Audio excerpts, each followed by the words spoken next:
आप देख रहे हैं international talks with me Arnab Singh. आज मैं मीगन से बात कर रहा हूँ।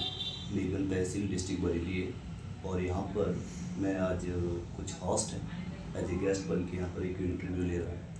दोस्तों, मैं जिस पर्सनालिटी के साथ में आज बैठा हूँ वो किसी जान पहचान के मोहताज नहीं है। यहाँ के चेयरमैन पद पर उनके बड़े भाई इलेक्शन भी फॉट कर चुके हैं और बाकी जो पर्सनालिटी है मेरे साथ वो as a professional lawyer advocate है। सो मेरा आज का जो टॉपिक है वो है, जैसा कि मैंने आपको बताया था, it's a statement related to the just controversy कि मैं जानना चाहूँगा।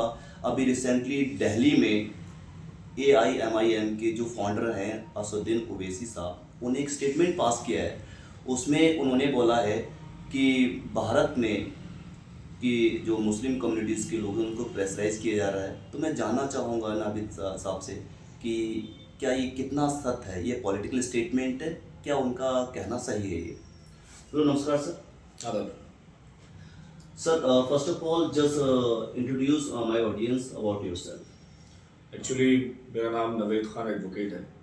मैं यहाँ से सभासद भी रह चुका हूँ, जिला योजना समिति का मेंबर भी रह चुका हूँ और अब आने वाले 2027 के चुनाव की MLA के इलेक्शन की तैयारी भी कर रहा हूँ और समाजवादी पार्टी में मैं मीरगंज विधानसभा उपाध्यक्ष हूँ।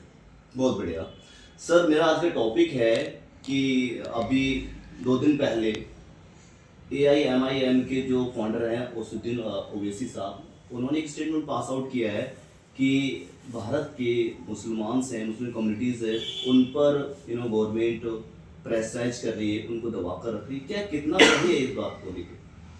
देखिए, एक तो मैं AIMIM का स्पोक्स पर्सन नहीं हूँ, लेकिन जिस तरह के आप सवाल कर रहे हैं उनके स्टेटमेंट के ताल्लुक से, तो वो कहीं ना कहीं बात तो सही है। प्रेशराइज तो किया जा रहा है और वो प्रेशराइज किए जाने का उनका मकसद भी है गवर्नमेंट का कि एक जो बहुत बड़ा वोट बैंक है उसके लिए इस तरह से प्रेशराइज किया जा रहा है।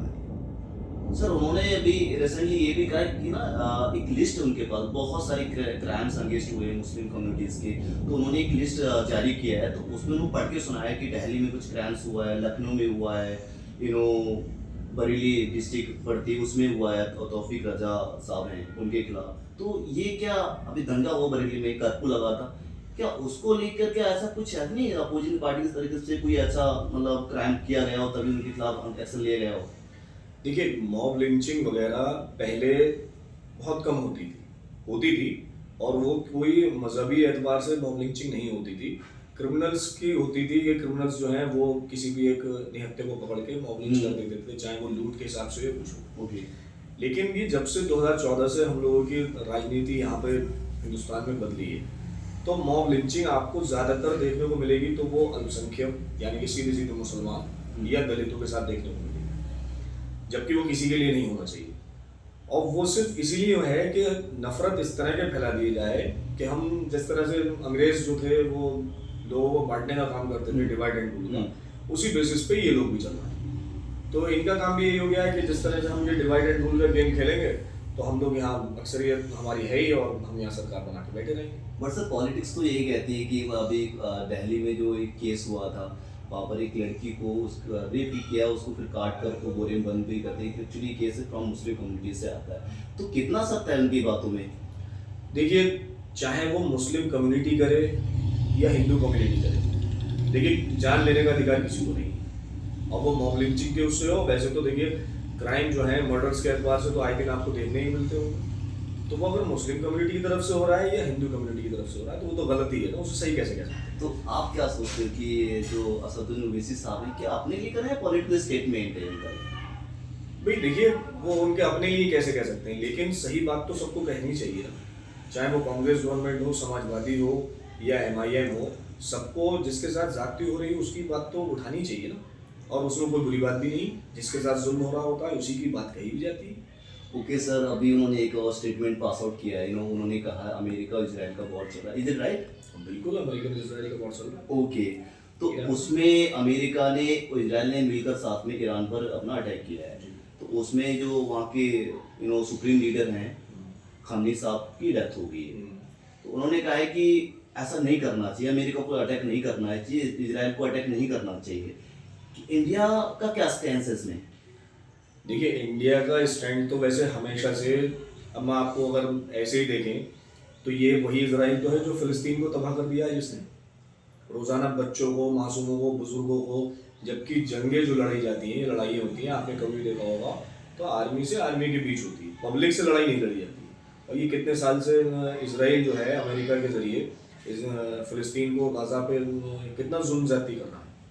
तो आज ये लोग शांति के प्रतीक बने तो घूमते हैं अमेरिका और इसराइल। सबसे बड़े शैतान तो यही है। अभी जो एप्स्टाइन फाइल्स जो उजागर हुई है वो किससे रिलेटेड है? डोनाल्ड ट्रंप का कितनी बार नाम आया है। और जो जेफरी एप्स्टाइन है वो मोसाद का एजेंट है, यानी कि वो इसराइल का है। तो ये सारा गेम प्लान तो इसराइल का, तो ये अच्छे लोग कैसे हो सकते हैं? बट सर, इंडिया का क्या स्टैंड होना चाहिए? मेरा क्वेश्चन है कि इंडिया का स्टैंड होना चाहिए। मेरे हिसाब से तो इंडिया का स्टैंड जो है ईरान के साथ होना चाहिए। ईरान ने हमेशा साथ दिया है इंडिया का, और आज भी इंडिया के साथ खड़ा है ईरान।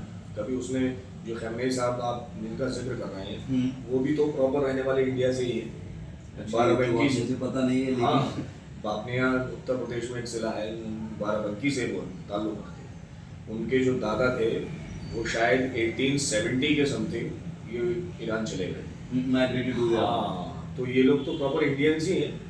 तो हमारे तो एक भाई ही हुए हिंदुस्तानी एतबार से। और अगर वो एक, देखिए, अगर वो एक खराब नेता होते तो वो, देखिए, उनके पास अपना मकान भी नहीं था। वो Okay. कितना बड़ा सुप्रीम लीडर है वो, कि पूरे एक देश का लीडर होने के बाद भी उसके पास अपना मकान नहीं था। वो लोगों के लिए, अपने देश के लिए काम कर रहे हैं, तो हमें तो साथ में उनके जैसे लोगों के साथ खड़ा होना चाहिए, किसी चीज़ में नहीं। पर सर, उन्होंने कहा रिलीजन बेसिस, उन्होंने स्टेटमेंट में ये भी इंक्लूड किया था कि लाइक हमारे भाई, भाई बंधु हैं, तो आई थिंक हमें उनके साथ खड़ा होना चाहिए। और इजराइल को उन्होंने, इजराइल के जो प्रेसिडेंट है नेतन्याहू को उन्होंने एक अब्यूजिंग भी किया था, गाली दिया, कुत्ता भी बोला, लाइक लैंग्वेज उन्होंने यूज़ किया। क्या ये इजराइल भी हमारा फ्रेंड है, अमेरिका भी हमारा, हम किसी के भी एनमी नहीं है। तो आई थिंक हमें टेबल टॉक की बात करना चाहिए कि हमें उनके खिलाफ जाना चाहिए। माननीय पूर्व प्रधानमंत्री अटल बिहारी वाजपेयी साहब ने भी इसराइल की मुखालफत की थी, अगर आपको याद हो। फिलिस्तीन के साथ खड़े हुए थे। तो जो देश दूसरे देश के आम नागरिकों पर जुल्म कर रहा हो, स्कूल्स, हॉस्पिटल्स को टारगेट बना के बम्बार्डमेंट कर रहा हो, इसी ईरान में 156 स्टूडेंट्स, जो लड़कियों का स्कूल था, उस पर बॉम्ब गिराया गया। वो क्या था? सर, ये तो मैं कंडेम करूंगा 100%, definitely I will condemn from depth to my heart, because it was completely wrong which is done by Israel and America. ये तो मैं भी कहूँगा, लेकिन गलत है, गलत को गलत कहना चाहिए, बट ये नहीं होना चाहिए। लेकिन भारत हमेशा दुपक्षी रहा है, एक पक्षी कभी नहीं गया है, हमेशा लाइक बहुत साइड रहा है। लेकिन उनका कहना है, जो ओवैसी साहब का, कि उन्हें कम्प्लीटली ईरान का साथ देना चाहिए। हमारे यहाँ जो वेपन्स आते हैं वो इजराइल से भी आते हैं, ऑयल का जो क्रूड ऑयल आता है वो ईरान से भी आता है, सऊदी अरबिया से भी आता है, बहुत सारी कंट्रीज से आता है, अमेरिका से हमारा बहुत सारा ट्रेडिंग, बहुत बड़ा ट्रेडिंग है। तो हम किसी एक के साथ तो नहीं कर सकते। देखिए, हमारे देश की हमेशा खासियत ये रही है कि हमारा देश सही के साथ खड़ा हुआ है, जब भी खड़ा हुआ है, और कभी किसी से दबा नहीं है। इंदिरा गांधी जी के वक्त में अमेरिका ने दबाने की कोशिश की थी उन्होंने जी। लेकिन वो नहीं दबी थी। तो ये तो नहीं है कि हम अमेरिका के खिलाफ हैं, लेकिन हम दबने वालों में से किसी से नहीं है। और जहाँ तक ईरान के साथ खड़े होने की बात, सिर्फ यही है खड़े होने की बात, कि देखिए, ईरान में जो लोग रह रहे हैं वो इंसानी तो हैं। उनके ऊपर जो जुल्म ज्यादती करने की कोशिश की है अमेरिका और इजराइल ने, तो वो नहीं करना चाहिए। तो हमें तो उसके साथ भी खड़ा होना चाहिए ना, कि जिसके साथ ज्यादती हो रही है उसके साथ खड़ा होना। अच्छा, अब इस पे अभी मोदी जी वॉर शुरू होने से पहले इजराइल ने अटैक किया था ईरान पर। 2 दिन पहले इजराइल गए थे, तो उन्होंने ये भी कहा है, साथ में इंक्लूड किया है ओवैसी साहब ने, कि मोदी जी कहीं ना कहीं इसमें इन्वॉल्व हुए। तो आपको क्या लगता है, ऐसा है, फैक्ट है क्या? अब ये तो देखिए, ये तो जांच का विषय है कि वो उसमें शामिल हैं या नहीं है, और ये तो असदुद्दीन ओवैसी आप जानते होंगे। लेकिन भाई, मोदी जी के ताल्लुक हैं नेतन्याहू से, ऑफकोर्स है, डोनाल्ड ट्रंप से हैं। अब की बार ट्रंप सरकार, नहीं सर, वो एक्चुअली हुआ क्या था, मैं आपका पूरा statement definitely I will hear it, सुनूंगा पूरा स्टेटमेंट। जब पॉलिटिक्स में कोई होता है, किसी से हमारी अच्छी फ्रेंडशिप होती है, तो ऐसा होता है। लेकिन अभी करेंटली का जो मैटर है, मैं उस पर डिस्कस करना चाहूँगा। भाई आप देखिए, जो उन्होंने किया वो उनकी पॉलिसी हो सकती है मोदी जी की, कि वो किस तरह से इसराइल को अपने उसमें देख रहे हैं और किस तरह से वो ईरान को देख रहे हैं, ये उनका एक पर्सनल वो है। लेकिन उन्हें स्टेटमेंट दोनों तरफ से देना चाहिए, सिर्फ इसराइल के लिए नहीं देना चाहिए था। उन्हें इस बात को भी कहना चाहिए था कि इसराइल ने जो हमला किया था उसे नहीं करना चाहिए था। आप बीजेपी को कैसे देखते हैं? मैं देखिए बीजेपी को आज इस तरह से देखता हूँ कि देखिए पहले की बीजेपी में और आज की बीजेपी में बहुत फ़र्क है। जो वाजपेयी साहब की बीजेपी थी और आज की जो बीजेपी है उसमें बहुत फ़र्क है। आज की बीजेपी जो है वो अंबानी और अडानी के लिए काम कर रही है। ओके।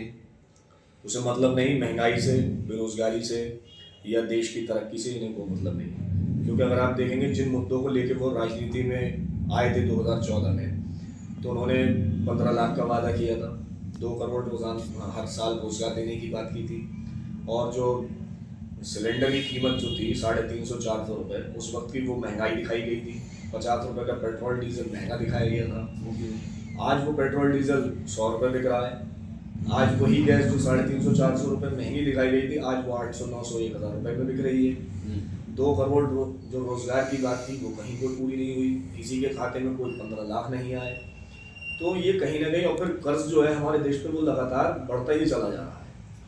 तो हम तरक्की कहाँ कर रहे हैं? बट सर, भारत की economy at this time like no it has come on third place, कि थर्ड प्लेस पे आ चुके। कर्ज होता, इंडिविजुअली कर्ज होता, तो फिर इकोनॉमी का तो बहुत बड़ा रोल रहता है सर इसमें। तो 80 करोड़ लोग वो कौन है जिन्हें राशन मिल रहा है सरकार की तरफ से? ये तरक्की की बात कहाँ है? अगर हम तीसरे नंबर की इकोनॉमी की बात कर रहे हैं अगर, तो 80 करोड़ लोगों को हमें खाना भी तो देना पड़ रहा है। तो वो गरीब लोगों को देना पड़ रहा है ना, क्यों देना पड़ रहा है? ये तरक्की की बात कहाँ है? तरक्की की बात तो जब होती, जो ज़मीन से गिरा आदमी जो है, जो बेचारे के पास रहने को घर नहीं है, छत नहीं है, आप ट्रैफिक सिग्नल्स पे देखिए और बस्ती में घूम के देखिए, आदमी लोगों के पास रोजगार नहीं है, कमाई नहीं है, मकान नहीं है, तो फिर हम ऐसी बड़ी लार्जेस्ट इकोनॉमी का हम क्या करेंगे? तो Modi ji, according to you, Modi ji government is not like it should B.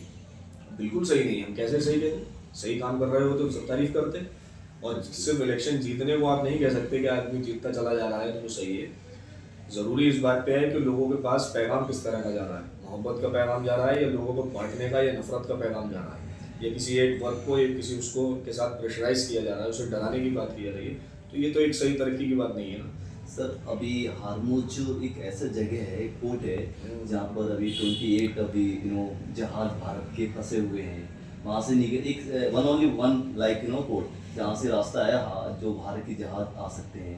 अभी मोदी साहब ने कॉल किया ईरान को, तो वहाँ से हरी झंडी ग्रीन लाइक सिग्नल मिल चुका है कि आपके जो जहाज है पास आउट किए जाएंगे, उनको सेफ्टी दी जाएगी।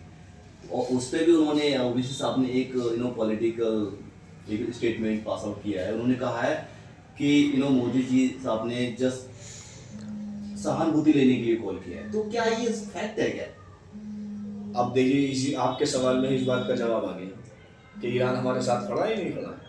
भाई अगर वो चाहता तो हमें वहाँ से निकलने ही नहीं देता कोई जहाज। उससे निकलने के लिए हरी झंडी दी ना, तो इसका मतलब ईरान हमारे साथ खड़ा है, तो हमें भी ईरान के साथ खड़ा होना चाहिए। और ईरान की जो सेकंड लीडर हैं, उनके जो बेटे हैं खामनी साहब के, उन्होंने मोदी जी को अप्रिशिएट किया, उन्होंने तारीफ की मोदी जी की। अगर मोदी जी अगर अगेंस्ट होते तो तारीफ करते क्या? तो ये तो उन्होंने अच्छाई दिखाई ना कि हिंदुस्तान जो है वो हमारा साथी है। इसी तरह का स्टेटमेंट हमारे मोदी जी की तरफ से भी आना चाहिए था कि इजराइल को हमला ईरान पर नहीं करना चाहिए, गाजा पे हमला इजराइल को नहीं करना चाहिए, फिलिस्तीन पर गजरा। आपकी लड़ाई हमास से हो सकती है, आतंकवादी आप जिन्हें कह रहे हैं आपकी उनसे हो सकती है, आम लोगों से आपकी नाराजगी किस बात की? आप आम लोगों के बीच में कैसे बम्बार्टमेंट कर रहे हैं? तो ये तो सही नहीं है ना। नहीं, बिल्कुल मैं आपकी बात से सहमत हूँ, और मैं भाई साहब से उनके ओपिनियन लेना चाहूँगा कि वो इस बारे में क्या सोचते हैं। आप बताइएगा कि आपने शायद पूरा स्टेटमेंट सुन लिया होगा मेरा, ये कि आप क्या सोचते हैं कि जो भी उन्होंने ओवैसी साहब ने स्टेटमेंट पास किया है, इसके बारे में आप क्या कहना चाहेंगे? ओवैसी साहब का जो स्टेटमेंट है वो एक्चुअली इस वजह से भी है क्योंकि कुछ चीज़ें इतनी ज़्यादा सामने आई हैं जिनको हर इंसान, जो मुस्लिम वर्ग है, वो बहुत ज़्यादा उस चीज़ को लेकर परेशान है। जैसे अभी उज्जैन के एक गोली मारी गई, उसके खिलाफ कोई एक्शन नहीं हो पाया, और अभी एक तरुण के साथ हुआ, हालांकि वो गलत हुआ, उसके खिलाफ हम लोग भी हैं। तो उन जो पुलिस को एक्शन लेना चाहिए, वो वहाँ के बजरंग दल के लोगों ने एक्शन लिया, उनके घर में जाके तोड़ फोड़ की, उसको जलाया। ये काम पुलिस का है। बुलडोज़र चलता, चलो कोई बात नहीं, उसने गलत किया, उसके साथ बुलडोज़र का कानून आप ले चला रहे हैं। हालांकि बुलडोज़र वाला कोई कानून होना नहीं चाहिए देश के अंदर, लेकिन फिर भी अगर आप चला रहे हो तो ये कानून सबके लिए पास होना चाहिए। उज्जैन के जो दुश्मन हैं जिन्होंने उज्जैन को गोली मारी, उनके यहाँ भी आपको बुलडोज़र चलवाना चाहिए। बिल्किस बानो के जो लोग निकल कर आए हैं बलात्कारी लोग, उनको आपने फूल मालाओं से सजाया है। ठीक है, ये सब चीज़ें क्या हैं? तो ये सब चीज़ देख के मुस्लिम वर्ग जो है कहीं ना कहीं थोड़ा सा सहमा हुआ है, प्रेशराइजिंग फील कर रहा है। प्रेशराइज फील कर रहा है। मुस्लिम जब प्रेशराइज में है, वो अपने आप को प्रेशराइज फील कर रहा है, तो उसमें अगर ओवैसी साहब उस मुस्लिम वर्ग की तरफ से बोल कर या ये चीज़ स्टेटमेंट दे रहे हैं, तो उससे कहीं ना कहीं मुस्लिम वर्ग को एक हिम्मत सी मिल रही है कि हाँ चलो हमारा कोई नेता है जो हमारे इसके खिलाफ आवाज़ उठा रहा है। अगर वो भी नहीं बोलेंगे तो मुस्लिम वर्ग और ज़्यादा अपने आप को दबा हुआ महसूस आपको करेगा। नहीं लगता सर, ये लोग कहीं ना कहीं समहाउ जो ओवैसी साहब है, कभी कुछ स्टेटमेंट देते हैं, कभी मोदी जी बीजेपी की तारीफ करते हैं, और कभी उनके खिलाफ बोलते हैं, तो आई मीन आपको लगता है कि उनका दो पक्षी बात करते हैं? दो पक्षी बात नहीं करते मेरे ख्याल से। जहाँ तक मैंने ओवैसी साहब को सुना है, वो उनका मैंने सिर्फ यही सुना है, जो हक वाली बात होती है वो कहते हैं। कहीं अगर वो तारीफी की लायक होते हैं तो वो तारीफी भी करते हैं, उनकी ऐसी बात नहीं है, मैंने देखा है। और अगर कहीं बात गलत होती है तो उसको गलत, तो सही को सही और गलत को गलत कहना, ये ओवैसी साहब की अपनी एक पार्टी में ये लोग अपने उनके नेताओं को भी वो ये चीज़ बताते हैं कि गलत को गलत, सही को सही करो। तो वो गलत को गलत कहते हैं और सही को सही कहते हैं। तो मुझे नहीं लगता कि वो द्विपक्षीय बात करते हैं। सर जब हम बात करते हैं देश की, तो डोमेस्टिकली बात कर रहे हैं, देश के अंदर बात कर रहे हैं, तो जो मैटर अगर देश का है तो देश के अंदर ही रहना चाहिए। और जो कोई भी पॉलिटिशियंस या कोई इंडिविजुअल इंटरनेशनली बात करता है, तो कोई भी मैटर हो उसको बहुत सेंसिबली और बहुत ज़्यादा उसको ध्यान में रख के बात करनी चाहिए। अब ईरान, अमेरिका, इसराइल का वॉर चल रहा है, और भारत का स्टैंड आपको सबको पता है, कि सबको ही पता है कि भारत हमेशा टेबल टॉक की बात करता है। उन्होंने डायरेक्टली ये बोला है कि ईरान का साथ देना चाहिए, तो क्या ये फैक्ट है क्या? और देना चाहिए तो क्यों देना चाहिए? देखिए, ईरान का साथ जो देना चाहिए, जिसको मैंने पढ़ा है, क्योंकि मैं एक टीचर हूँ, मैंने काफ़ी सर्च किया है ईरान के बारे में। एक यूएनए बैंक थी उस समय जब हमारे मनमोहन सिंह जी प्रधानमंत्री थे, और वो बिल्कुल एक तरीके से डूब चुकी थी, काफ़ी उस पर कर्जा था। और वो जब ईरान के उसमें गए तो फिर उन्होंने वहाँ पे ईरान ने उनका इतना साथ दिया, 14,000 करोड़ रुपये तक वो लिए उन्होंने, उस पर माफ़ किया। और उसके बाद फिर ईरान से जो भी तेल आता था, ईरान उस पर कोई टैक्स नहीं लगाता था, बल्कि उनके बदले में कलकत्ता से चीज़ें लेता था। ये भी खान सर का स्टेटमेंट भी है ये। तो ये सारी चीज़ें पब्लिक को पता होनी चाहिए, चाहे वो हिंदुस्तान देश की पब्लिक हो, चाहे ईरान की पब्लिक हो, चाहे किसी पब्लिक हो। असल में पब्लिक क्या है, पब्लिक नेता से क्या उम्मीद लगाती है? नेता लोग हमें कोई चीज़ बताते ही नहीं है, हमें हिस्ट्री बताते ही नहीं है कि आखिर हिस्ट्री में चल क्या रहा है। जो चीज़ें चलना चाहिए वो पब्लिक के बीच में आना चाहिए। अब वो एक आप ये सोचो कि अगर वो भारत के पब्लिक के लोगों के बीच में रहे, तो भारत के पब्लिक के लोगों के बीच में रहे, तो मीडिया उसको क्यों वो इस तरीके से दिखा रहा है कि जिससे कि वो चीज़ें बाहर जा रही हैं। अच्छा, मीडिया सही भी चीज़ दिखा सकता है, ये इसमें तो मैं ये कहूँगा कि मीडिया ही कहीं ना कहीं थोड़ी गलत है, जो ये चीज़ों को इतना ज़्यादा फैला रही है, जो चीज़ें बाहर जा रही हैं। नहीं सर, एक्चुअली क्या है, स्टेटमेंट ओबीसी साहब ने पास आउट किया on the basis of fact, it was released on the YouTube, on social sites. So I think there is no role of media. यहाँ मीडिया का कोई रोल नहीं, directly उन्होंने बोला है। तो आई थिंक मुझे लगता है कि नेशनल अगर कोई चीज़ अगर देश के अंदर बात है तो उसको देश के अंदर रहना चाहिए। अगर वो बाहर जा रही है, कंट्री आउट ऑफ कंट्री जा रही है, तो I think it's not a good authentic idea. इसमें तो मैं यही कहूँगा, भाई देखो, ओवैसी साहब जिस तरीके से जो हमला हुआ है ईरान पर, वो सारी चीज़ें जब मीडिया सब चीज़ें दिखा रही है, तो ओवैसी साहब को भी उसमें तकलीफ है। तो ओवैसी साहब ने अपना जो स्टेटमेंट दिया था, आप कह रहे हैं इसमें मीडिया का रोल नहीं है, मीडिया चाहती तो इस चीज़ को, इस स्टेटमेंट को वो यहाँ के लोगों के बीच में ही रख सकती थी। मीडिया ने ही तो बताया, तभी तो आपको भी पता चला, मुझे भी पता चला, और लोगों को भी पता चला। तो ये चीज़ें कोई ऐसा तो है नहीं कि हवा में उड़ रही हैं, ये चीज़ें मीडिया के जरिए ही जा रही हैं लोगों के पास। सो क्या भारत को पक्ष लेना चाहिए ईरान का? बिल्कुल लेना चाहिए भारत को पक्ष, क्योंकि भारत को पक्ष ईरान का, मैं तो बिल्कुल एकदम ओपनली कहूँगा कि भारत को पक्ष ईरान का ही लेना चाहिए, क्योंकि ईरान का बहुत एहसान हमारे। आप बताइए, आप अमेरिका से परमिशन मांग रहे हैं रूस के से तेल के लिए, ये क्या जर है? एक तरीके से आप गुलामी की तरफ ही जा रहे हैं।